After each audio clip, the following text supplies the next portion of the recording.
পৌষ মাসের প্রতি বৃহস্পতিবার যদি সম্ভব না হয়, যে কোনো একটি বৃহস্পতিবার দিন আপনি ব্রহ্ম মুহূর্তে ঘুম থেকে উঠুন। সূর্য দেবতা ওঠার ঠিক 1 ঘন্টা 36 মিনিট আগেকে বলা হয় ব্রহ্ম মুহূর্ত, অর্থাৎ ভোর 4টে থেকে 5টা 30-এর মধ্যে আপনি ঘুম থেকে উঠে পরিষ্কার বস্ত্র পরে চান সেরে নিজেকে শুদ্ধ করুন।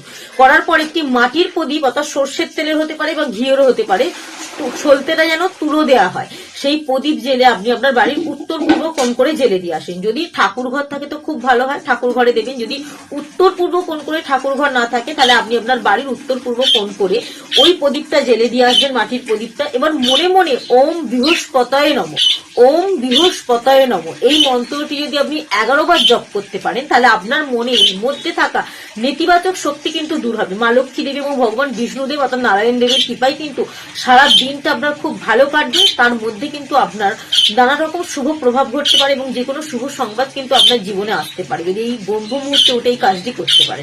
কারণ এই ব্রহ্ম মুহূর্তটা এতটাই শুভ, এই সময় কিন্তু দেবতারা মর্তলোকে আগমন করেন, স্বর্গলোক থেকে মর্তলোকে আগমন করেন। এই সময় যদি আপনি এই কাজগুলো করেন, সেই প্রদীপটা যদি কোনো দেবতার উদ্দেশ্যে আপনি অর্পণ করতে পারেন, যেমন মা লক্ষ্মী দেবীর উদ্দেশ্যে আপনি অর্পণ করতে পারেন, জীবনে নানা রকম শুভ প্রভাব পড়া থেকে কেউ আটকাতে পারবে না।